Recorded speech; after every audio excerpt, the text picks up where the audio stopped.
ओम ज्ञानतिमिरान्धस्य ज्ञानाञ्जनशलाकया चक्षुरुन्मिलितं येन तस्मै श्रीगुरुवे नमः। श्रीचैतन्यमनोभीष्टं स्थापितं येन भूतले स्वयं रूपा कदा मह्यं ददाति स्वपदान्तिकम्। वन्देऽहं श्रीगुरो श्रीयुतापदकमलं श्रीगुरु वैष्णवांश श्रीरूपं साग्रजातं सगणरघुनाथान्वितं तं सजीवं साद्वैतं सावधूतं परिजनसहितं कृष्णचैतन्यदेवं श्रीराधा कृष्णपादात् सहगणललिता श्रीविशाखान्वितांश। नमो विष्णुपादाय कृष्णपृष्ठाय भूतले श्रीमते भक्तिवेदांत स्वामी इति नामिने। नमस्ते सरस्वती देवी गौरवाणी प्रचारिणे निर्विशेष शून्यवादी पाश्चात्य देशतारिणे। जय श्री कृष्ण चैतन्य प्रभु नित्यानंद श्री अद्वैत गदाधर शिवासादि गौर भक्तवृंद। हरे कृष्णा कृष्णा कृष्णा हरे हरे, हरे राम राम राम हरे हरे। हरे कृष्णा अंतर्राष्ट्रीय कृष्ण भावनामृत संघ इस्कॉन अयोध्या आप सभी का हार्दिक स्वागत करता है। आज भगवत गीता की उपाधि में 5वें सत्र में, तो आज जो है हम अध्याय 1 के श्लोक संख्या 12 से आगे की विवेचना करेंगे। थोड़ा सा एडमिनिस्ट्रेटिव अपडेट मैं दे देना चाहता हूँ। जिन किन्हीं भक्तों का अभी तक उपाधि का गीता में दक्ष ये प्रोग्राम जो है, इसके पहले जो उपाधि सत्र हुआ था उसका जिसको सर्टिफिकेट नहीं मिला है, प्रमाण पत्र नहीं मिला है, तो आप लोग बताना चाहता हूँ कि प्रमाण पत्र जो है वो 23 अक्टूबर तक, कल तक हम लोग प्लान कर रहे हैं कि सारे लोगों का प्रमाण पत्र जो है वो अपलोड कर दिया जाए। तो अपलोड कर देंगे या तो आपको ईमेल पे भेज देंगे, तो जैसा भी होगा आपको ग्रुप में जानकारी दे दी जाएगी। कल तक हम लोग प्लान कर रहे हैं, तो व्हाट्सएप ग्रुप में सारी जानकारी मिल जाएगी। तो आप गीता में उपाधि के जो सर्टिफिकेट्स है वो डाउनलोड कर सकते हैं और गीता में दक्ष कंटिन्यू कर सकते हैं। तो गीता में दक्ष कार्यक्रम में आप सभी का हार्दिक स्वागत है। तो हम लोग श्लोक संख्या 12 से 19 की विवेचना आज जो है यहाँ पे करेंगे। ठीक है, तो स्लाइड्स जो है वो थोड़ी सी टेक्निकल, हमारा लैपटॉप जो है थोड़ा सा ठीक चल नहीं रहा था, इस कारण से उसको हम लोग बना नहीं पाए हैं। स्लाइड्स जो है जारी कर दी जाएगी। आज मैं आप लोगों के उसके लिए मैं Bhagavad Gita as it is से अनुवाद तात्पर्य और श्लोक सब पढ़ूंगा, आप लोग श्रवण करिए और जो भी जब स्लाइड्स तैयार हो जाएंगे तो आपको वो ग्रुप में शेयर कर दी जाएगी, निश्चित रहिए आप उसके लिए। तो श्लोक संख्या 12। तस्य संजयन हर्षम गुरु वृद्ध पितामह सिंहनादम विनदा उंजय शंखम ददम प्रतापवान। तात्पर्य अनुवाद श्रील प्रभुपाद जी के द्वारा। श्रील प्रभुपाद जी की जय। तब कुरुवंश के वयोवृद्ध परम प्रतापी एवं वृद्ध पितामह ने सिंह गर्जना की सी ध्वनि करने वाले अपने शंख को उच्च स्वर में बजाया, जिससे दुर्योधन को हर्ष हुआ। तात्पर्य, कुरुवंश के वयोवृद्ध पितामह अपने पौत्र दुर्योधन का मनोभाव जान गए और उसके प्रति अपनी स्वाभाविक दयावश उन्होंने उसे प्रसन्न करने के लिए अत्यंत उच्च स्वर में अपना शंख बजाया, जो उनकी सिंह की समान स्थिति के अनुरूप था। तो अब यहाँ पे हम देखते हैं कि किस तरह से दुर्योधन की मनोस्थिति को किसने समझ लिया? पितामह भीष्म ने समझ लिया, और वो जान गए कि किस तरह से दुर्योधन जो एक प्रकार से भयभीत है। किसके विषय में भयभीत है? अपनी स्थिति के विषय में भयभीत है। तो हमने देखा कि इसके पहले हमने ये देखा कि किस तरह से दुर्योधन ने क्या किया। दुर्योधन ने पहले स्वॉट एनालिसिस किया, उसने देखा कि उसकी स्ट्रेंथ क्या है, वीकनेस क्या है, और फिर उसने एक कंपैरेटिव स्टडी किया, एक विश्लेषणात्मक अध्ययन किया, ये जानने के लिए कि उसके पक्ष की क्या शक्ति है और उसके विपक्ष में कौन कौन है। और उसने एक कुशल राजनीतिक का परिचय देते हुए ये भी किया कि उसने गुरु द्रोणाचार्य के मन में अगर किसी प्रकार का स्नेह अगर पांडवों के प्रति हो तो भी उसको दूर करने के लिए उसने उनके दुश्मन द्रुपद के विषय में उनको याद दिला दिया। साथ ही साथ उन्होंने क्या किया, उनको दुर्योधन ये भी इस विषय में भी आश्वस्त था कि जब तक भीष्म पितामह जो है युद्धस्थल में है तब तक उसका कोई बाल विवाह नहीं कर सकते, उसे हरा ही नहीं सकता। और ये ऐसा क्यों था? क्योंकि इसके लिए था क्योंकि भीष्म पितामह को इच्छा मृत्यु का वरदान मिला हुआ था, और इच्छा मृत्यु का वरदान किन्होंने दिया था? इच्छा मृत्यु का वरदान उनके पिताजी जो है शांतनु जी ने उनको दिया था। इसलिए जैसा कि हमने पिछले सत्र में देखा, अगर किसी को याद होगा तो चैट बॉक्स में लिख सकते हैं। तो भीष्म ये सब जो है, देखिए हमारे 12 महाजन में से एक भीष्म भी आते हैं। तो अगर किसी को 12 महाजन का नाम है तो चैट बॉक्स में लिख सकता है। तो हमारे 12 महाजन है स्वयंभू, नारदा, शंभु, कुमारा, कपिलो, मनु, जनको, भीष्मो, व्यासो, बलि, वया सखी, वयम। ठीक है, तो इस तरह से 12 जो महाजन उनमें भीष्म भीष्म पितामह भी है। तो 12 महाजन का अर्थ होता है कि महाजन जो भगवान के शुद्ध भक्त होते हैं। तो कृष्ण जो है भगवान के शुद्ध भक्त है। तो जिस तरह से भगवान जो है वो सब विषय में जानते हैं, उसी तरह से भक्त जो कि शास्त्र चक्षु से सब सारी चीजों को देखते हैं, तो सब सही गलत को उनको समझ में आता रहता है। तो यहाँ पे वो दुर्योधन की मनोदशा को समझ गया कि इस तरह से दुर्योधन जो है यहाँ पे भयभीत है। और जैसा कि हमने देखा कि भीष्म पितामह क्यों दुर्योधन के पक्ष में थे। भीष्म पितामह इसलिए दुर्योधन के पक्ष में थे क्योंकि उन्होंने प्रण लिया था कि कुरुवंश की इस गद्दी पे, राजगद्दी पे जो कोई भी बैठेगा उसको संरक्षण, वो आजीवन संरक्षण देंगे। तो अपने वचनों से बंधे हुए होने के कारण वो दुर्योधन पक्ष में थे। और वो जानते भी थे कि दुर्योधन जो है बहुत ही गलत व्यक्तित्व है, लेकिन फिर भी जो वो दुर्योधन के पक्ष से लड़ना उन्होंने स्वीकार किया। अब जब युद्ध स्थल में उन्होंने देखा कि दुर्योधन का जो है हर्ष जो है मतलब थोड़ा सा विचलित लग रहा है पक्षों को देख करके, और फिर थोड़ी सी गफलत में है, और इस तरह से जब उसने उसका मनोभाव देखा तो उन्होंने क्या किया, उसको हर्ष देने के लिए, उसको सांत्वना देने के लिए कि कोई दिक्कत नहीं है, मैं हूं तुम्हारे साथ में।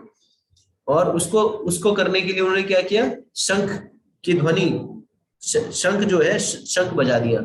और शंख की ध्वनि किस तरह से, शंख की ध्वनि जो है शेर की चिंगाड़ की तरह थी।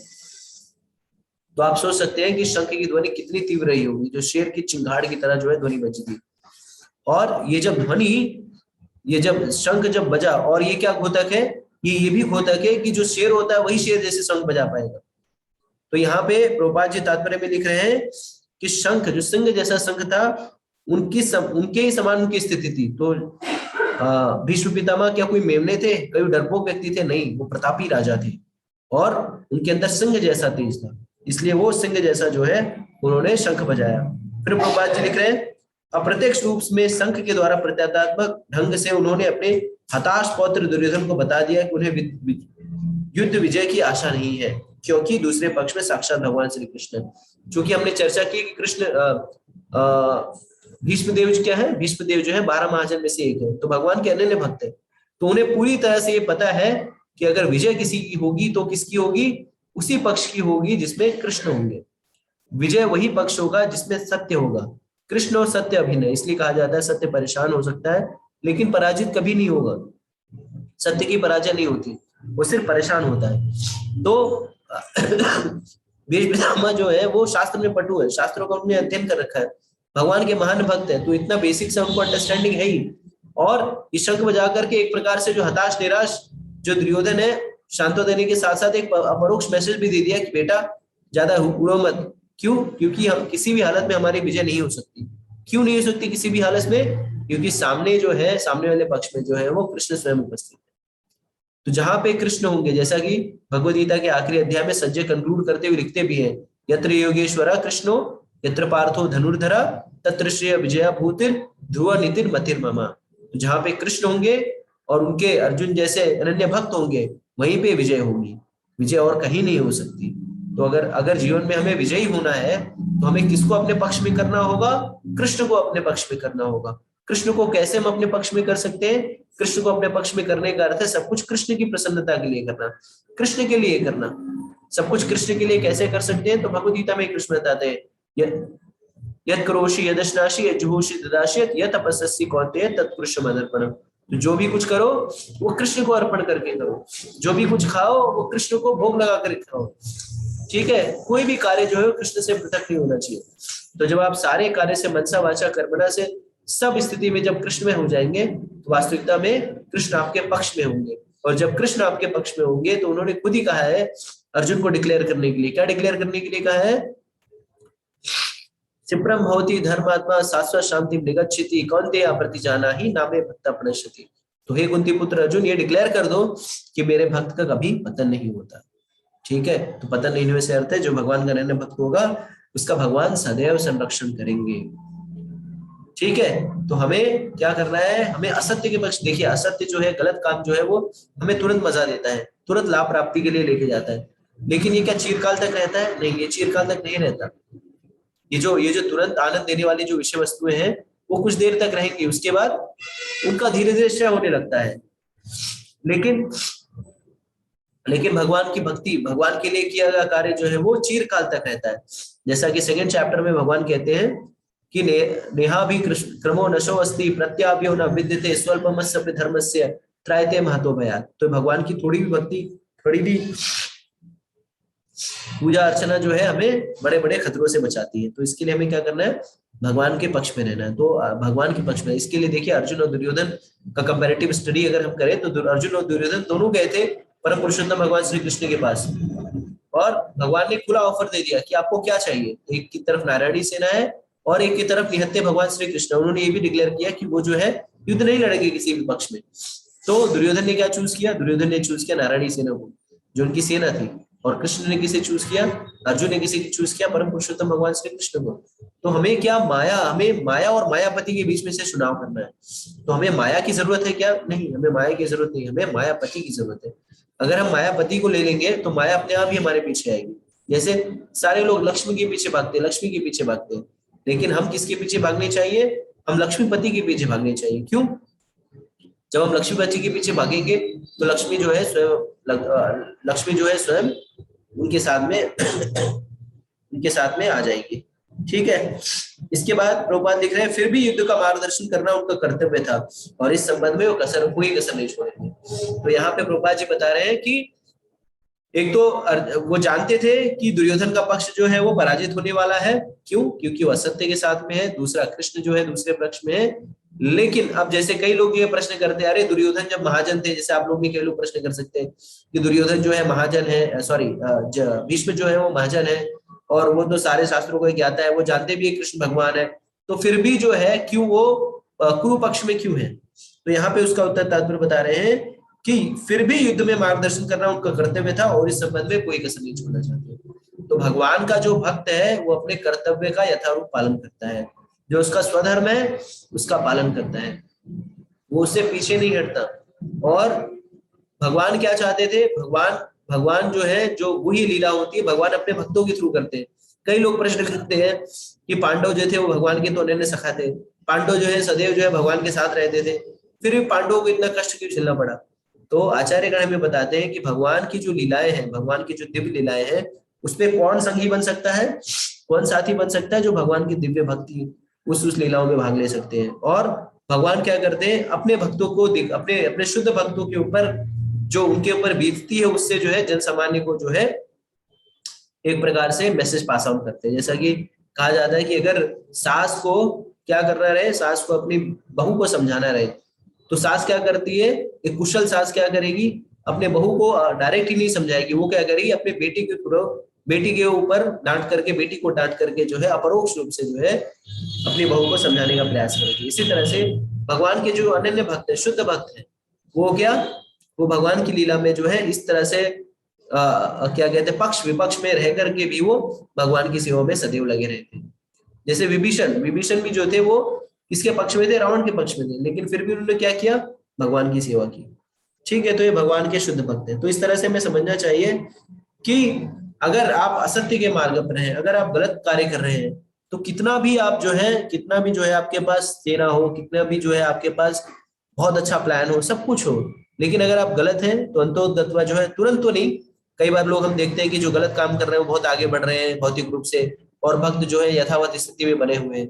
तो हम कई बार लगता है अरे यार ये लोग तो कुछ भी नहीं करते तो भी आगे बढ़ जाए। तो आगे बढ़ने से तात्पर्य ये नहीं है कि वो बहुत ही भौतिक रूप से संपन्न हो जा रहे हैं। आप उनको जाकर के देखिए, उनके जीवन में पूछिए क्या वास्तविकता में जो है उनको सुख मिल रहा है जिसकी कामना करके उन्होंने इतना गलत कार्य किया। हम और आप जो है खा करके 9 बजे आराम से सो जाते हैं निर्भय होकर कि ये भी नहीं देखते कि कौन आएगा कौन नहीं आएगा, कैसे होगा क्या होगा। लेकिन जो सोशल, जो इस तरह से जो बिजनेस कर रहे हैं या जो नेतागिरी में, उन लोग के जीवन को देखिए, उन लोग को पद है, प्रतिष्ठा है, लेकिन फिर भी वो दौड़े जा रहे हैं, चाहे बारिश हो या धूप लग रही है तो भी जाना है वहां पे। इन्विटेशन है, अगर नहीं जाएंगे तो हमारा वोटर गुस्सा हो जाएगा या ये लोग गुस्सा जाएंगे, ये लोग वोट नहीं देंगे, दूसरी पक्ष में चले जाएंगे। तो आप सोचिए कि हमें सत्ता तो दिखती है, पद तो दिखता है, लेकिन उसके पीछे कितनी स्ट्रगल है वो हमें नहीं दिखता। हमारे पास भले ही पद ना हो, लेकिन फिर भी जो है हम चैन से सो तो रहे हैं। ये जो नेता विधायक लोग बनते, क्या इनको करोड़ों सैलरी मिलती है क्या? नहीं, इनको भी सामान्य ही सैलरी मिलती है। और ऐसा नहीं कि सारे लोग जो है वो गलत ही है, जो जो सामान्य लोग भी हैं उनके लिए मेंटेन करना, मैनेज करना बहुत डिफिकल्ट है। 24 घंटे जो है बाहर है फील्ड में, ना घर वालों के लिए समय, ना बीवी के लिए समय, ना बच्चों के लिए समय। तो इस तरह से जो हम देखते हैं कि अगर अगर अगर आप देखेंगे तो गलत चीजें जो है तुरंत आनंद देती है, लेकिन हमें प्रयास करना चाहिए कि आनंद के पीछे ना भागे और सहसत्य का साथ दें, सच के साथ रहे। सत्य का अर्थ है भक्तों के संग में रहे, भगवान के संग में रहे, भगवान के सानिध्य में रहे। अगर हम भक्तों और भगवान के सानिध्य में रहेंगे और सत्य का साथ देंगे और खुद से कभी गलत करने का प्रयास नहीं करेंगे, चीट नहीं करेंगे। देखिए प्रलोभन बहुत ज्यादा होते हैं, क्योंकि गलत चीजों से जो है तुरंत रिजल्ट मिलता है, अरे यार ये भी मजा दे देगी, तुरंत आनंद दे देगी, लेकिन हमें उसमें पढ़ना नहीं है। जैसे कि भगवद गीता में कृष्ण बताया कि 3 चीज जो है नरक का द्वार है। कौन सी? काम, क्रोध, लोभ। तो काम, क्रोध, लोभ ये नरक का द्वार है। और सबसे बड़ा दुश्मन क्या है? रजोगुण से उत्पन्न काम। ठीक है, तो हमारी कामेच्छा के कारण ही हम गलत कार्य करते हैं। तो हमें क्या करना है? इस कामेच्छा को मोड़ना है। कामेच्छा को दबा नहीं सकते। अगर कामेच्छा को दबाएंगे कृत्रिम तरीके से तो वो पॉसिबल ही है ही नहीं। जैसे हम देखते भी है, शास्त्रों में वर्णन आता है, विश्वामित्र का हो गया, सौभरी मुनि का हो गया, ये लोग जो है कृत्रिम रूप से जो है इंद्रियों का निग्रह करने का प्रयास कर रहे थे, लेकिन जैसे ही मौका मिला ये लोग का पतन हो गया, या इन लोग का जो है जो जो दृढ़ इच्छा थी वो खंडित हो गई। तो हमें क्या करना है? इन इच्छाओं को मोड़ना नहीं, तोड़ना नहीं है, इन इच्छाओं के प्रभाव को मोड़ना है। किसकी तरफ मोड़ना है? कृष्ण की तरफ। तो आंखों से भगवान के रूप को देखना है, कानों से भगवान के विषय में सुनना है, मुख से भगवान को अर्पित प्रसाद कर लेना है, मुख से भगवान के पवित्र नामों का जप करना है, हरे कृष्णा कृष्णा कृष्णा हरे हरे, हरे राम राम राम हरे हरे। और पैरों से मंदिर को जाना है, हाथों से मंदिर को साफ करना है। इस तरह से हम जो है भगवान के पक्ष में रह सकते हैं, या भगवान को अपने जीवन का केंद्र बना सकते हैं। और जब भगवान को हम अपने जीवन का केंद्र बना देंगे तो हमसे सुखी और इससे सुखी और लाभदायक कोई दूसरा तरीका ही नहीं। आगे बढ़ते हैं श्लोक संख्या 13 में।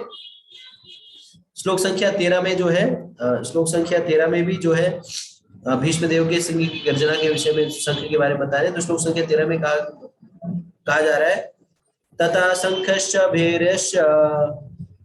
भैर्यश्च प्रणव आनका गोमुखा सहसा एव हनयन्ते स शब्द तुमुल अभवत। तात्पर्य श्रील प्रभुपाद जी के द्वारा, तत्पश्चात शंख, नगाड़े, बिगुल, तुरही तथा सिंह सहसा एक साथ जब 7 बज उठे। वह समवेत स्वर अत्यंत कोलाहलपूर्ण था। तो अब यहाँ पे समझना चाहिए कि जब शंख बजा दिया भीष्म पितामह ने, उसके बाद क्या हुआ? शंख, नगाड़े, बिगुल, तुरही, सिंह सब एक साथ इस तरह से जो है सारे योद्धा जो जो उनके पास जो था सबसे बजा दिए। अब सोचिए करोड़ों की संख्या में लोग हो और सारे लोग जो है एक पक्ष के सारे लोग, 50 लाख लोग जो है एक साथ अगर शंख बजाएं, एक साथ जो है ढोल, नगाड़े, तुरही, तो ऐसा बजाया जाता है कि ये संगीत वाले जो थे वो भी वहां पे उपस्थित थे। तो जहां पे लड़ाई हो रही थी उसके बॉर्डर पे जो है संगीत वाले भी उपस्थित थे। लोग वाद्य लेके जाते थे, टक टक टक टक टक टक टक टक। जैसे आप देखते हैं दंगल, आप लोग में से किन लोग ने देखा है दंगल कुश्ती वाला? तो जैसे गांव में दंगल वगैरह होती है तो वहीं पे ढोल लगाड़े वाले रहते, टन टन टन टनाते रहते, बड़बड़ाते हैं, बड़बड़ बड़ा बड़ा बड़ा पीटते रहते हैं, जिससे वो उसकी ध्वनि से जो है क्या होता है, ध्वनि से जो है एक वेग उत्पन्न होता है जिसमें और तीव्र हो जाता है। तो इस तरह से इस जो युद्ध स्थल था, यहाँ पे ऐसा नहीं था कि नीरस बस वो रेगिस्तान में पहुंच गए, क्या कहते हैं अपना राजस्थान में, और इंडिया पाकिस्तान की लड़ाई हो रही है, मारो मार मारो थी, नहीं, सब व्यवस्था थी वहां पे।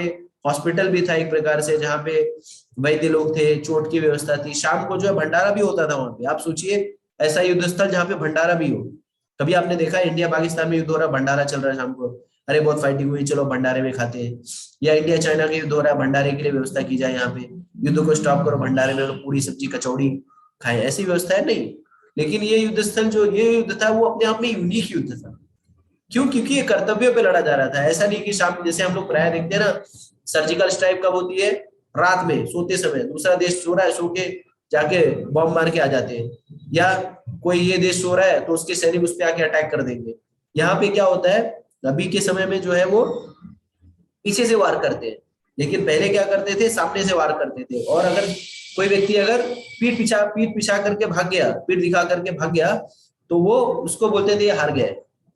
तो इस युद्ध स्थल में सब व्यवस्था थी, सोचिए भोजन की व्यवस्था, भंडारा हो रहा है, और एक फिक्स टाइम था, जैसे ड्यूटी करते हैं ना हम लोग। इसके लिए देखिए, इसके पहले क्या हमने तात्पर्य में पढ़ा कि क्या कहते हैं, अपने भीष्म पितामह ने क्या किया, अपने कर्तव्य को मान करके कार्य कर रहे थे। तो उनका कर्तव्य था, दो लोग क्या करते थे, 8:30 से 5:30 उनका कर्तव्य फाइटिंग, क्षत्रिय फाइटिंग करेंगे, फाइटिंग करेंगे। उसके बाद जो है शाम को जो है अपना सब कुछ दे के सब लोग जो है एक दूसरे के उसमें जाएंगे, उधर हंसी मजाक करेंगे। जैसे हम लोग देखिए मैच वैच खेल के आते थे पहले बचपन में, तो क्रिकेट का एनालिसिस करते थे, ऐसा बॉल मार दिया होता तो ये होता, ये मार दिया, वो फील्डर उधर खड़ा नहीं था, कैच कर लिया रहता, मैंने इसको बोला था, ये हो। तो उसी तरह से ये सारी चर्चा होती थी।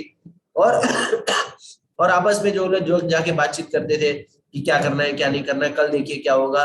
इस तरह से जो है वहां पे ऐसा माहौल था कि कर्तव्य के लिए कार्य कर रहे थे। ऐसा नहीं कि 18 दिन रात में भी मारकाट चालू है, मर रहे जैसे आजकल होता है, रात में भी बॉम्ब फोड़ रहे, दिन में भी बॉम्ब फोड़ रहे, ऐसा नहीं था।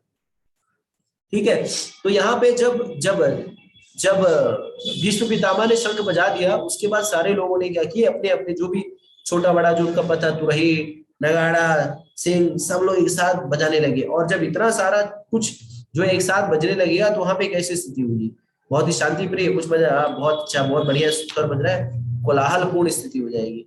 तो कोलाहल पूर्ण स्थिति को कैसे समझे, तो आप समझ सकते हैं ट्रैफिक जैम। तो जब ट्रैफिक जाम हो जाता है तो देखिए किस तरह से हॉर्न बजाए जाते हैं, पा पू चा चू, बाइक वाला टै टै कर रहा है, साइकिल वाला टनटना रहा है, बस वाला अलग पै पै पै पै कर रहा है, गाड़ी वाला कार वाला अलग पै पै पै चे चे चे कर रहा है।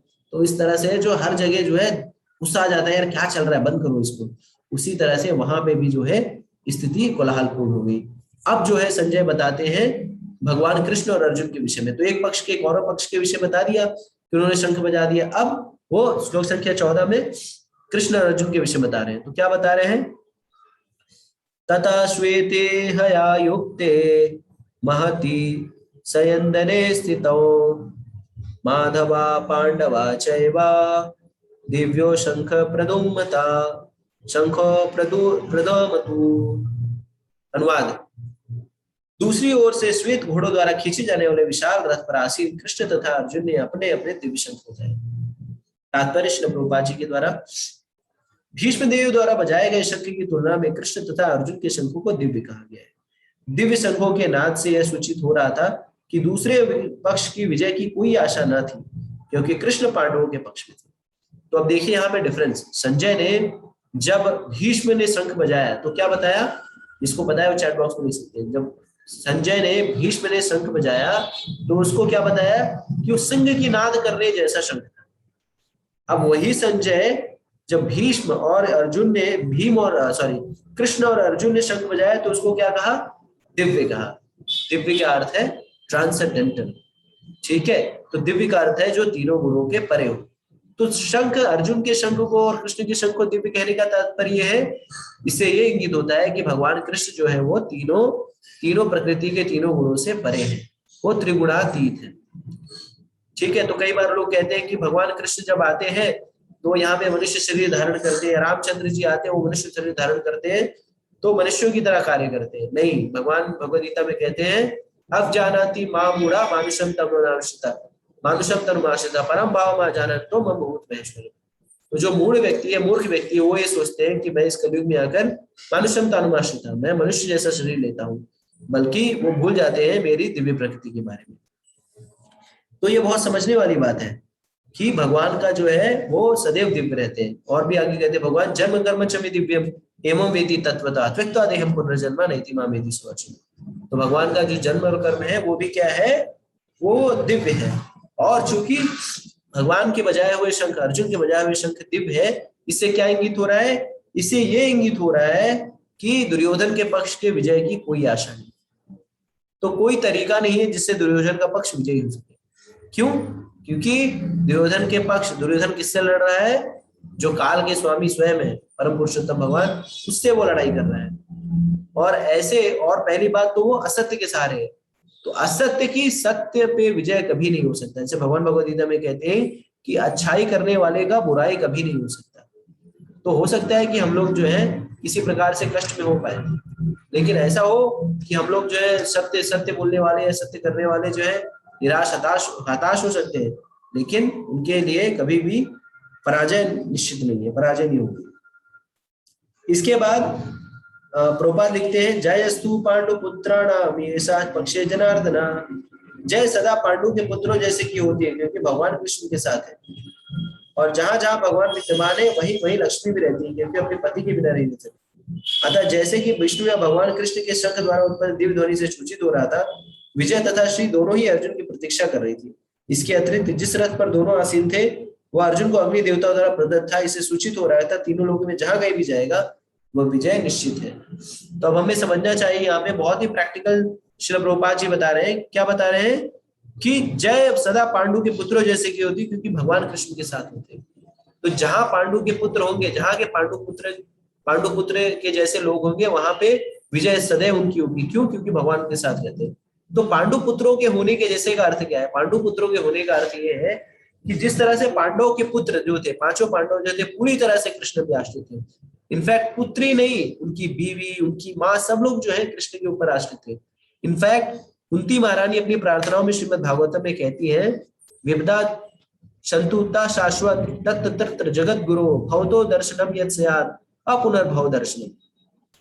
तो इन्हें इतना इतना उच्च कोटि का भक्त क्यों माना गया है? तो उसके पीछे कारण है कि कुंती महारानी इत्यादि जो है वो पूरी तरह से कृष्ण भावना भावित है, और वो कृष्ण को कभी भूलना नहीं चाहती, और कृष्ण को सदैव नहीं, सदैव ही याद करना चाहती है। तो अपनी प्रार्थनाओं में कहती है कि हे कृष्ण, मुझे जीवन में जो है और विपदाएं दीजिए। तो आप लोग में से कोई और है जो इस जगत में, जो आप लोग हैं, जितने भी सुन रहे हैं या बाद में जो सुनेंगे, आप लोग में से कोई है जो भगवान से विपदा मांगता हो कि भगवान मुझे और विपदा दे दीजिए, और प्रॉब्लम दे दीजिए, और परेशानी दे दीजिए?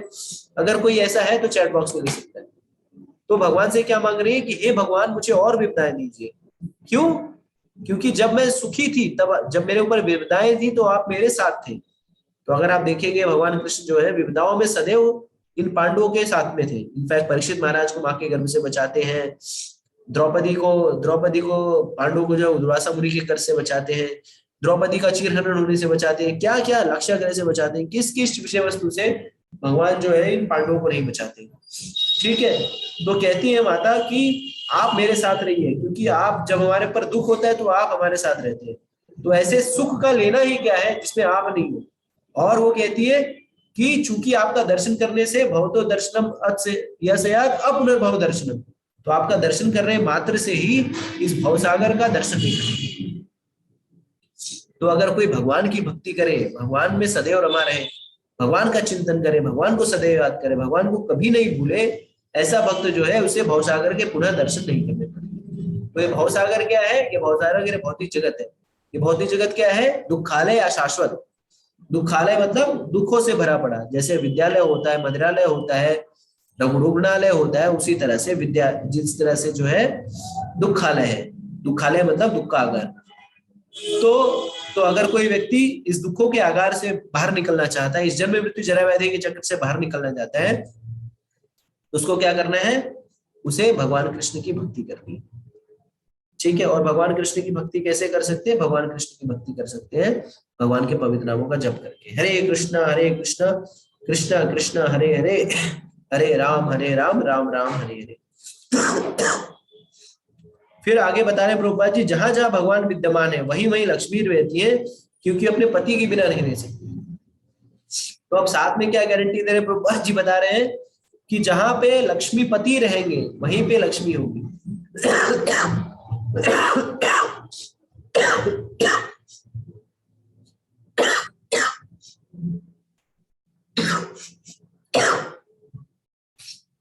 तो जहां पे लक्ष्मी रहेंगी, तो जहां पे लक्ष्मीपति रहेंगे वहीं पे लक्ष्मी रहेंगी। क्यों? क्योंकि जहां पे पति जाएगा वहीं पे पत्नी जाएगी।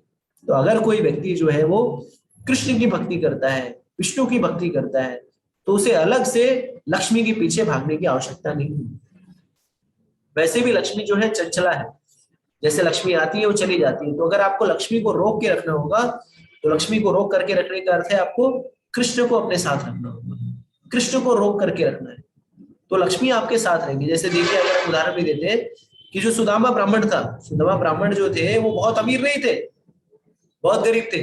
इनफैक्ट जब वो आ रहे थे अपने मित्र के पास कृष्ण से मिलने के लिए, तो उनके पास देने के लिए भी कुछ नहीं था। तो क्या करते, चिप्ड राइस लेते हैं, चावल लेते हैं, अपने पड़ोसी से ठोंगे में गठिया के लेके जाते हैं, और आए तो रहते पत्नी के कहने पे मांगने के लिए। लेकिन जब वो कृष्ण के महल में पहुंचते हैं तो फिर उनका जो है मन बदल जाता है। वो सोचते हैं कि मेरा मित्र जो इतना बड़ा राजा है, अगर मैं कुछ टुच्ची टुच्ची चीजें मांगू तो ठीक नहीं है। तो बदले में जब भगवान कहते हैं, देखिए यही एटिकेट होता है, यही जो है आचरण होता है कि जब भी हम जो है जब भी हम अपने गुरु के पास जाएं या भगवान के पास जाएं, ठीक है, और स्वजनों रिश्तेदारों के पास जाएं, तो हमें क्या करना चाहिए, या मंदिर में जाएं तो हमें क्या करना चाहिए, हमें कुछ ना कुछ भेंट लेकर के जानी चाहिए, कुछ ना कुछ जो है लेकर के जाना चाहिए। जैसे भक्तों में जो आदान प्रदान, जो प्रेम बढ़ाने की जो विधि है, जो छह प्रकार की जो विधियां है, उसमें क्या है, ददाति प्रति घृणाति गुह्यम आख्याति प्रक्षति भुंक्ते भुंजायते चैव षड विधि प्रीति लक्षणम। तो पहला है ददाति प्रति घृणाति। तो हमें क्या करना चाहिए, भक्तों के मध्य में आदान प्रदान करना चाहिए, हमें कुछ देना चाहिए, कुछ लेना चाहिए, कोई गिफ्ट दे, कोई गिफ्ट ले। ददाति प्रति घृणाति गुह्यम आख्याति प्रक्षति, तो हमें क्या करना चाहिए, अपने हृदय की बात जो है भक्तों को शेयर करें, और उनके हृदय की बात, उनके मन की बात को सुने, और इस तरह से जो है विचारों का आदान प्रदान करें। ददाति प्रति घृणाति गुह्यम आख्याति प्रक्षति भुंक्ते भुंजायते चैव षड विधि प्रीति लक्षणम। भुंक्ते भुंजायते चैव मतलब हमें उन्हें घर पे भोज के लिए बुलाना चाहिए और उनके घर पे भी भोज करने के लिए जाना चाहिए। तो इस तरह से जो है ये 6 विधि, षड विधि प्रीति लक्षणम, तो ये प्रेम बढ़ाने के, भक्ति और आनंद संबंधों को गाढ़ा करने का ये प्रोसेस है।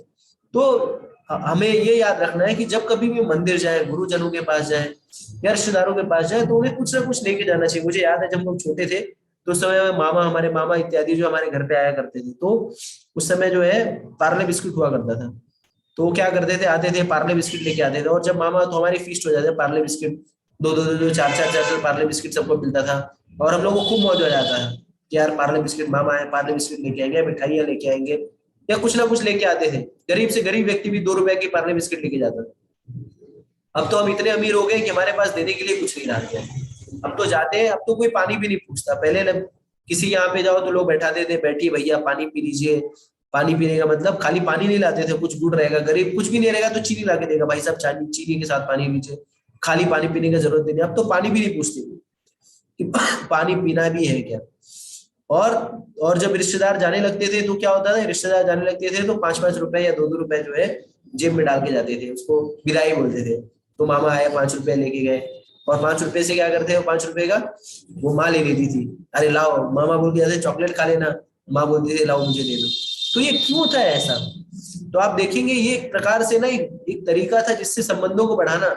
और वो 2 रुपए 5 रुपए 10 रुपए से कोई बहुत बड़ा पहाड़ नहीं टूटता था, लेकिन वो पहाड़, वो संबंध कितने प्रगाढ़ हो जाते थे। मामा के आने की उत्कंठा रहती थी, मामा आएंगे, मौसा आएंगे, फूफा आएंगे, ये लोग आएंगे तो कुछ ना कुछ लेके आएंगे, मिठाइयाँ लेके आएंगे, या कोई कहीं से भी कुछ फ्रूट्स फली लेके आएंगे।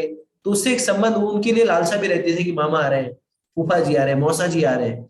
अब देखिए, अब कोई आता भी है तो उसके पास देने के लिए आएंगे तो बड़ी बड़ी गाड़ियों में, फॉर्चुनर में आएंगे, टवेरा में आएंगे, स्कॉर्पियो में आएंगे, ये गाड़ी में आएंगे, बड़ा बड़ा फोन लेके 50,000 का 60,000 का फोन लेके घूमेंगे। लेकिन उनको भांजियों को देने के लिए, बहन को देने के लिए उनके पास रहता नहीं, या रिश्तेदारी में कुछ खर्च करने के लिए रहता नहीं उनके पास। तो हम बढ़ तो गए हैं, लेकिन वो संबंध कहाँ रह गए। अब कोई इंटरेस्ट नहीं रहता, बच्चों को भी देखता हूँ, कोई मामा हाँ ठीक है, दिमाग चाटेगा, आके आएगा ही नहीं, पहली बात तो चाटेगा क्या दिमाग। तो कुछ नहीं, मामा भी भांजियों को नहीं पूछ रहा, मौसा मौसी फूफा फूफी अब कुछ नहीं, अब सब व्हाट्सएप फेसबुक और झूठी दुनिया में घुसे पड़े हैं। तो इस तरह से हमें समझना चाहिए कि जहां पे भगवान रहेंगे वहां पे लक्ष्मी जो है रहेंगी। अलग से हमें लक्ष्मी के पीछे भागने की कोई आवश्यकता नहीं है। उसके बाद प्रभुपाद जी लिखते हैं, अथा जैसा कि विष्णु या भगवान कृष्ण के संग द्वारा उत्पत्ति बनने से सूचित किया हो रहा था, विजय तथा श्री दोनों ही अर्जुन की प्रतीक्षा करते थे। और चूंकि भगवान कहते हैं जन्म कर्म च मे दिव्यम एवं वेति तत्वतः कृत्वा देहम पुनर्जन्म नैति मामेति सोचना। तो भगवान का जन्म और कर्म दिव्य है। तो जब भगवान ही साथ में खड़े हो तो बताइए कोई चीज की कमी है क्या। यहाँ पे वही लिख रहे हैं भगवान, विजय और श्री, लक्ष्मी और विजय श्री, ये तो बस खड़ी है, द्वार पे खड़ी है कि बस मैटर ऑफ टाइम, हम लोग बोलते नहीं, बस समय का फेर है कि ये ध्वनि इस तरह से, जो शंख की ध्वनि थी, इस तरह से वो इतनी इतनी क्या शक्तिशाली थी। फिर प्रभुपाद जी लिख रहे हैं, इसके अतिरिक्त जिस रथ में दोनों मित्र आसीन थे, वह अर्जुन को अग्नि देवता द्वारा प्रदत्त किया था। इससे सूचित हो रहा था कि तीनों लोगों में वहां कहा, जहां कहीं भी जाएगा वहां विजय निश्चित है। तो ये अर्जुन को ये कहां से मिला था? अर्जुन को ये रथ जो है वो अग्नि देवता ने दिया था। तो अग्नि देवता ने कैसे दिया था? तो ये रथ जो है वो खांडव में, तो खांडव प्रस्थ में जो है एक बार जो है अग्नि देवता, एक बार इतना इतना ऋषि मुनि लोग इतना यज्ञ कर देते हैं कि ऋषि मुनि लोग इतना यज्ञ कर देते हैं कि अग्नि का जो है पेट खराब हो जाता है। और अग्नि का पेट खराब हो जाता है तो अग्नि क्या सोचता है, अग्नि को अभी कुछ जैसे कहते नहीं है कि दवाई चाहिए रहती है, तो अग्नि को जड़ी बूटी चाहिए रहती है अपने पेट जो खराब हो गया उसके लिए। तो ये लोग क्या करते हैं, ये अग्नि देवता जाते हैं खांडव प्रस्थ में, और खांडव प्रस्थ में जाकर के वो उसको भक्षण करना चाहते हैं। ठीक है, खांडव प्रस्थ में जाकर के उसका भक्षण करना चाहते हैं।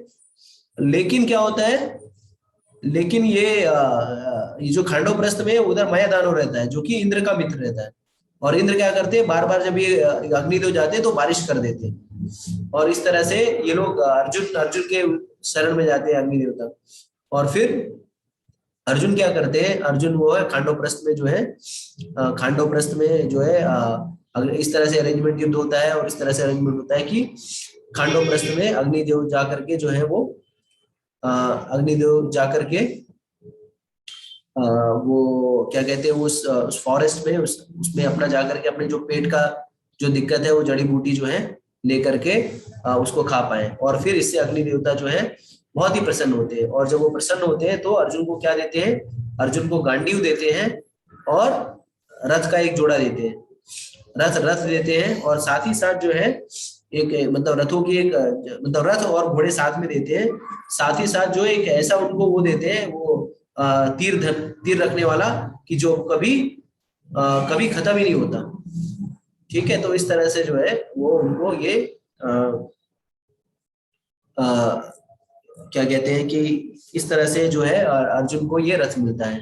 तो विश्वनाथ चक्रवर्ती ठाकुर बताते हैं पद्म पुराण का उदाहरण देके कि इसमें जो है चार जो है उसमें घोड़े रहते हैं। ठीक है, तो ये है श्लोक संख्या 14, और इसमें ये भी सुनिश्चित किया गया है कि ये जो घोड़े हैं इनके नाम भी बताए गए हैं। तो इन घोड़ों के नाम है सैब्य नाम है, घोड़ों का नाम है। तो सैब्य जो है वो सैब्य, सुग्रीव, मेघपुष्पा और बाल्हका, तो ये 4 घोड़े जो है इस रथ में जो है भगवान अर्जुन के रथ में ये 4 घोड़े जो है नाथे गए हैं। ठीक है, इसके बाद जो है इसके आगे की जो स्टोरी है, इसके आगे का जो श्लोक है, श्लोक संख्या 15 से आगे जो है हम कल जो है अगले सैटरडे जो है डिस्कस करेंगे। समझने वाली बात ये है कि हमें ये प्रयास करना चाहिए कि देखिए जीवन में जो गलत चीजें होती हैं, जो गलत अट्रैक्शन होते हैं, वो हमें बहुत ही जल्दी अपनी तरफ आकर्षित करते हैं, क्योंकि ये बहुत ही आसानी से हमें प्राप्त हो जाते हैं। लेकिन हमें प्रयास करना चाहिए कि हम उस गलत चीजों के प्रति आकर्षित ना हो, कि अगर हम गलत चीजों के प्रति आकर्षित हो जाएंगे तो उसके साथ हमें गलत कर्मफल भी मिलेंगे। अभी मेरे ख्याल से समय है, हम लोग एक और श्लोक पढ़ लेते हैं, श्लोक संख्या 15। ठीक है, इसके बाद श्लोक संख्या 15 में भगवान कहते हैं, संजय बताते हैं, पांचजन्य ऋषिकेशो देवदत्तम धनंजया पांडो ददमो महाशंखा भीम कर्मा विरकोदरा। अनुवाद तात्पर्य श्रील प्रभुपाद जी के द्वारा। भगवान कृष्ण ने अपना पांचजन्य शंख बजाया, अर्जुन ने देवदत्त शंख तथा अति भोजी एवं अति मानवीय कार्य करने वाले भीम ने पौंड नामक भयंकर शंख बजाया। तो अब जो है यहाँ पे पांडव पक्ष जो है अपने पांडव पक्ष के शंखों का वर्णन किया जा रहा है। तात्पर्य श्रील प्रभुपाद जी के द्वारा इस श्लोक में भगवान कृष्ण को ऋषिकेश कहा गया है क्योंकि वे ही समस्त इंद्रियों के स्वामी हैं। सारे जीव उनके विभिन्न अंश है, अतः जीव की इंद्रियों भी उनकी इंद्रियों के अंश है। चूंकि निर्विशेषवादी जीवों को इंद्रियों का कारण बताते हुए असमर्थ है, इसलिए वे जीवों को इंद्रिय रहित या निर्विशेष कहने के लिए उत्सुक रहते हैं। भगवान समस्त जीवों के हृदय में स्थित होकर उनकी इंद्रियों का निर्देशन करते हैं, किंतु वे इस तरह निर्देशन करते हैं कि जीव उनकी शरण ग्रहण कर ले, और विशुद्ध भक्त की इंद्रियों का वो प्रत्यक्ष निर्देशन करते हैं। वहीं कुरुक्षेत्र की युद्ध में भगवान कृष्ण अर्जुन को दिव्य इंद्रियों का निर्देशन करते हैं, इसलिए उनको ऋषिकेश कहा गया है। भगवान के विविध कार्यों के अनुसार उनके विभिन्न विभिन्न नाम है। उदाहरणतः उनका नाम मधुसूदन है क्योंकि उन्हें मधु नाम के असुर को मारा था। वे गौओं तथा इंद्रियों को आनंद देने के कारण गोविंद कहलाते हैं। वसुदेव के पुत्र होने के कारण वासुदेव, देवकी की माता रूप में स्वीकार करने के कारण देवकी नंदन, वृंदावन में यशोदा के साथ बाल लीला के कारण यशोदानंदन, अपने मित्र अर्जुन का सारथी बनने के कारण पार्थसारथी। इसी प्रकार उनका एक नाम ऋषिकेश है क्योंकि उन्होंने कुरुक्षेत्र के युद्ध स्थल में अर्जुन का निर्देशन किया। इस श्लोक में अर्जुन को धनंजय कहा गया है क्योंकि जब उनके बड़े भाई को विभिन्न यज्ञ संपन्न करने के लिए धन की आवश्यकता हुई तो उसे प्राप्त करने में उन्होंने सहायता की थी। इस प्रकार भीम रिपोदर कहलाते हैं क्योंकि जैसे वैदिक खाते हैं उसी प्रकार वे अति मानवीय कार्य करने वाले हैं। जैसे हिडिंबासुर का वध अथा पांडवों के पक्ष में श्री कृष्ण इत्यादि विभिन्न व्यक्तियों द्वारा विशेष प्रकार के शंख को बजाना युद्ध करने वाले सैनिकों के लिए अत्यंत प्रेरणादायक था। विपक्ष में ऐसा कुछ न था, ना तो परम निदेशक भगवान कृष्ण, ना ही भाग्य की देवी श्री, अतः युद्ध में उनका पराजय पूर्ण निश्चित थी। शंखों की ध्वनि मानो यही संदेश दे रही है। जय श्री प्रभुपाद। तो अब जो है प्रभुपाद जी यहाँ पे क्लियर कर रहे हैं, संजय बता रहे हैं किस तरह से अब जो पांडव पक्ष ने क्या किया, अपने शंख को बजाने की शुरुआत की। ठीक है, तो अब क्या कह रहे हैं, भगवान कृष्ण ने अपना पांचजन ऋषिकेश, तो हमें ऋषिकेश का मंत्र से यहाँ पे तात्पर्य हमने समझा भी कि भगवान के जो विभिन्न नाम हैं वो विभिन्न क्रियाओं के कारण, विभिन्न एक्शन जब करते हैं, लीलाएं करते हैं, तो उसके सार जो है उनको विभिन्न नाम देते हैं। जैसा कि प्रभुपाद ने बता भी रहे हैं कि चूंकि उन्होंने देवकी को माता के रूप में स्वीकार किया, इसके लिए देवकी के नंदन, वृंदावन में यशोदा माँ के साथ रहे, इसके लिए यशोदानंदन। ठीक है, वसुदेव के पुत्र थे इसलिए वासुदेव, अर्जुन के सारथी थे इसलिए पार्थ सारथी। इसीलिए यहाँ पे उनको कहा गया है क्या, ऋषिकेश। तो ऋषिकेश ये शब्द जो है बहुत महत्वपूर्ण है। तो ऋषिकेश का अर्थ होता है इंद्रियों के स्वामी। तो हमारे पास 5 इंद्रियां हैं और इन इंद्रियों के स्वामी कौन है, इस इंद्रियों के स्वामी भगवान ऋषिकेश। ठीक है, तो इसी के लिए जब हम कहते हैं कि इंद्रियों को हमें भगवान की सेवा में लगाना है, इंद्रियों को हमें भगवान की सेवा में लगाना है, तो क्यों कहते हैं, इसलिए कहते हैं कि इंद्रियों को भगवान में सेवा में इसके लिए लगाना है, इस इंद्रियों के स्वामी भगवान ही है। तो जो जिसकी चीज होती है उसको उसकी सेवा में लगाना ही जो है सही कार्य है। लेकिन जो जिसकी चीज नहीं है लेकिन फिर भी उसकी उसमें लगाया जा रहा है, तो ये गलत हो जाता है। और इसी के लिए जब हम इस इंद्रियों का उपयोग जो है भोग प्रवृत्ति में लगा करके भोग करने के लिए करते हैं, तो वास्तविकता में तभी जो है हम जो है इस माया के जगत में फंस जाते हैं। जैसा कि इतर शास्त्रों में कहा गया, कृष्णा भूलिया जीव भोग वांछा करे, माया देवी पासाटे झापटिया धरे। तो कृष्ण को भूल करके ही जब हम कोई इतर काम करते हैं तो माया देवी क्या करती है, हमें झट से धर लेती है। ठीक है, इसके बाद क्या गया, और उन्होंने क्या बताया, भगवान कृष्ण ने जो शंख बजाया उसका नाम क्या है, पांचजन्य। तो पांचजन्य जो शंख है इसके विषय में भी हम जान लेते हैं। तो हरिवंश पुराण में आता है कि ये पांचजन्य शंख जो है वो इसमें जो है चार मुख्य चिन्ह है, जिसमें गदा है। ये जो पांचजन्य शंख है, ये पांचजन्य शंख क्या है, ये पांचजन्य शंख जो है वो शंखासुर नामक असुर को मार करके भगवान ने प्राप्त किया था। ठीक है, तो ऐसा कथा है कि जब भगवान अपने गुरुकुल में अध्ययन करने के लिए जाया करते थे, सांदीपनि मुनि के गुरुकुल में, तो पहले के जमाने में क्या होता था कि चाहे राजा का लड़का हो, चाहे प्रजा का लड़की हो, कोई भी लड़का हो, वो कहाँ जाता था, वो एक गुरुकुल में जाया करता था। गुरुकुल में जा करके वो किसके संरक्षण में रहता था, एक गुरु के संरक्षण में रहता था। वहां पे गुरु जो है उसको जैसा भी कार्य देते थे, छोटे से छोटा कार्य भी उसको करने के लिए उद्यत रहना पड़ता था। और पहले कोई फीस का सिस्टम नहीं था कि इतने फीस लाओ, इतना फीस लाओ, ये नहीं। गुरु दक्षिणा जो होती थी फीस थी। सारी शिक्षा देने के बाद जो है गुरु जी जो है वो दक्षिणा मांगा करते थे। जैसे आप देखते हैं द्रोणाचार्य ने मांगा कि द्रुपद को अरेस्ट करके लाओ। इसी तरह से सारे शिक्षक जो है कोई उनकी फिक्स सैलरी नहीं हुआ करती थी। राजा जो है उनका भरण पोषण करता था और इस हिसाब से जो है सारी चार्ज करती थी। तो जब और ऐसा बताया जाता है, ये जो सांदीपनि मुनि का आश्रम है वर्तमान समय में वो अवंतीपुर में है। तो अवंतीपुर कहाँ पे, अगर इसको पता है चैट बॉक्स में लिख सकता है। तो अवंतीपुर क्या है, अवंतीपुर है उज्जैन, वर्तमान काल में उसे उज्जैन के नाम से जाना जाता है। तो वहां पे कृष्ण बलराम उद्धव ये सारे लोग जो है, सुदामा इत्यादि जो है वहीं पे क्या करते थे, वहीं पे अध्ययन किया करते थे। और ऐसा बताया जाता है कि जो 64 कलाएं थी, भगवान कृष्ण जो है वो 64 दिन में उन्होंने 64 कलाएं सीख ली थी। ठीक है। तो जब ये सारी शिक्षाएं समाप्त हो गई, इन सारे बच्चों ने क्या किया, कृष्ण बलराम इत्यादि ने सांदीपनि मुनि को पूछा कि वो गुरु दक्षिणा में क्या चाहते हैं। चूंकि सांदीपनि मुनि क्या थे, सांदीपनि मुनि जो है त्रिकाल यज्ञ थे, उनको सब कुछ पता था, जानते थे वो कृष्ण जो है वो कृष्ण भगवान है। इसके लिए उन्होंने क्या किया, उन्होंने उनसे उसी प्रकार की मांग की। जैसे कोई राजा हो, अगर कोई, जैसे एक व्यक्ति, एक कथा आती है कि एक व्यक्ति जो है एक बार क्या होता कि विष्णु लक्ष्मी ऐसे बातचीत कर रहे थे, और बातचीत कर रहे हैं तो विष्णु जी से लक्ष्मी जी ने कहा कि आप जो है लोगों को मदद ही नहीं करना चाहते, नहीं तो लोग जो है भगवत धाम क्यों ना चले आए। तो बोले नहीं, मैं तो मदद करना चाहता हूँ, लेकिन लोग मेरी मदद ही नहीं करते, मदद ही नहीं लेना चाहते हैं। मैं तो उनको मोक्ष देना चाहता हूँ, मैं तो उनको अपने धाम बुलाना चाहता हूँ, लेकिन वो जाना ही नहीं चाहता। बोले ऐसा, बोले हाँ। तो बोले कोई प्रूफ, तो बोले मैं बताता हूँ। तो वो क्या कहते हैं, उन दोनों को लेकर के, मतलब पति पत्नी जो है आते रहते हैं, मतलब ऐसे ये ऐसे ऐसे रूपक है, शास्त्रों में कोई वर्णन नहीं है, ऐसे रूपक है। तो उसमें जो है बताते हैं कि वो लोग आते हैं और देखते हैं कि एक व्यक्ति जो है बहुत बड़ा बोझा लेके सर पे से ढो रहा है, और उसका बोझा जो है ढोता रहता है और वो गिर जाता है। और जब वो गिर जाता है तो अब वो सोच रहा है, अब कोई दिख नहीं रहा होता है। तो फिर वो क्या करता है कि वो जो लक्ष्मी जी रहती है उनको बोलती है कि देखो यार, ये इसको हेल्प करना चाहिए। तो बोले ठीक है, ये अगर मेरे को याद करे तो मैं इसको सब कुछ, इसको मैं जो मांगेगा वो दे दूंगा। बोले ठीक है। तो भगवान जो है वो भगवान को याद करता है, ये भगवान अगर आप कुछ हेल्प कर दें, तो भगवान उसके समक्ष प्रकट हो जाते हैं। बोलते हैं बोलो वत्स, मैं यहाँ पे प्रकट हो गया, तुम जो चाहोगे, तुम्हारी जो इच्छा है मैं उसको पूरा कर दूंगा, और जो चाहो वो मांग लो मुझसे। तो व्यक्ति क्या मांगता है, वो व्यक्ति कहता है भगवान ऐसा है ना कि बोझा जो है ना, ये बोझा मेरे सर पे से गिर गया है, आप ऐसा करिए बोझा उठा के मेरे सर पे रख दीजिए, जिससे मैं ये बोझा अपने गंतव्य पे लेके चला जाऊं। तो आप सोचिए कि भगवान समक्ष में खड़े हैं, वो कुछ भी दे सकते हैं, वो उसको राजा भी बना सकते हैं, कुछ भी धन दाने दे सकते हैं, लेकिन वो मूर्ख व्यक्ति क्या बोल रहा है, ये बोझा जो है मेरे सर पे उठा के रख दो।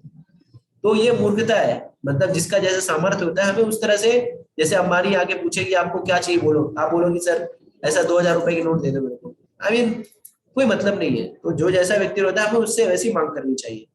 तो अब यहाँ पे इन्होंने क्या किया, सांदीपनि मुनि ने कहा कि मेरा लड़का जो है वो प्रभास क्षेत्र में जो है गुम गया था, डूब गया है, तो अगर आप गुरु दक्षिणा में कुछ देना चाहते हो तो क्या मेरे बच्चों को वापस लेकर के आओ।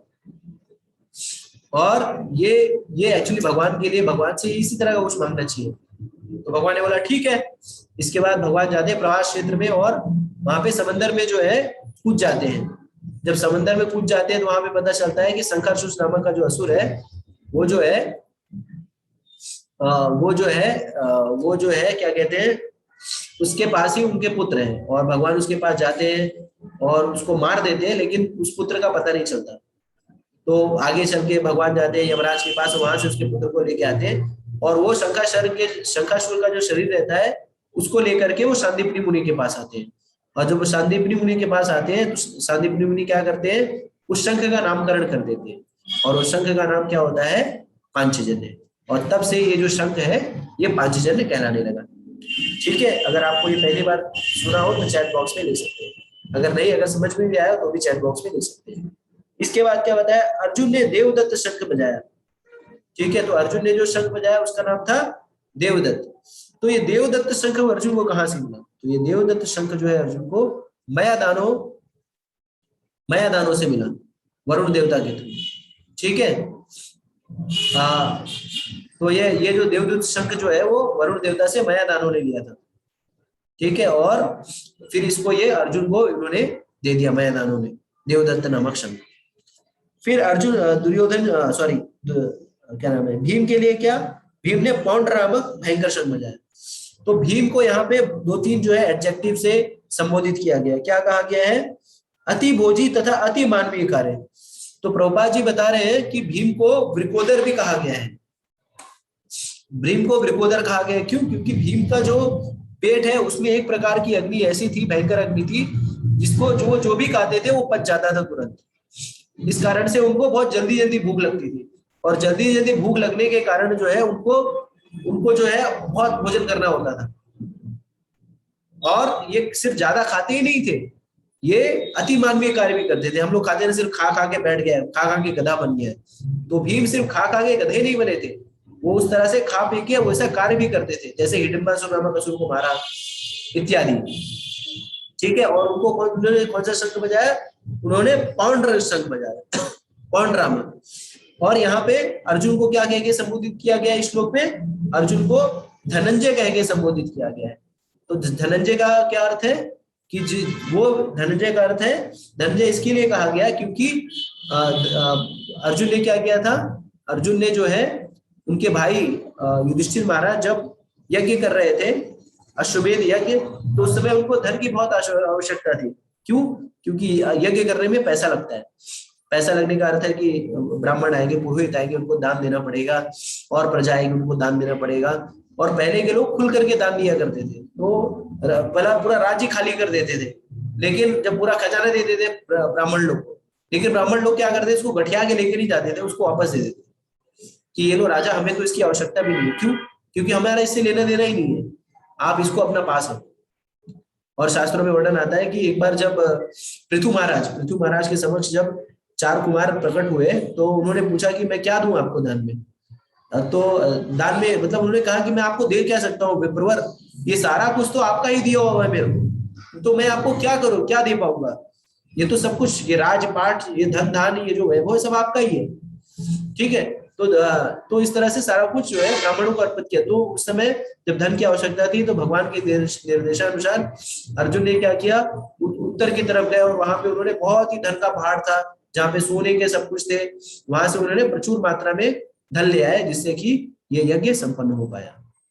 इस तरह से अर्जुन को यहाँ पे धनंजय कह के संबोधित किया गया। ठीक है, तो ये श्लोक संख्या 15 की विवेचना भी हो गई है। इसके आगे की विवेचना जो है हम अगले सत्र में करेंगे। और आप लोगों से अनुरोध है कि कल जो ऑनलाइन जो जूम पे सेशन होगा उसमें भी जुड़िए, जिससे आपको कोई प्रश्न हो तो उसकी हम डिस्कशन कर पाए। तो यही पे मैं सेशन को समाप्त करता हूँ। आप लोगों से अनुरोध है कि प्रतिदिन जो है कम से कम 108 बार जो है हरे कृष्ण मंत्र का जप करिए। हरे कृष्णा कृष्णा कृष्णा हरे हरे, हरे राम राम राम हरे हरे। और एक श्लोक भगवद गीता का अनुवाद और तात्पर्य के साथ करिए। हरे कृष्ण। तो ये भी हम सेशन को समाप्त करते हैं। भगवद गीता यथारूप की जय, श्री प्रभुपाद की जय, श्री गुरुदेव की जय। ओम तत्सत। हरे कृष्णा कृष्णा कृष्णा हरे हरे, हरे राम राम राम हरे हरे। जय गुरुदेव, जय श्री प्रभुपाद। हरे कृष्णा। सभी को नमस्कार।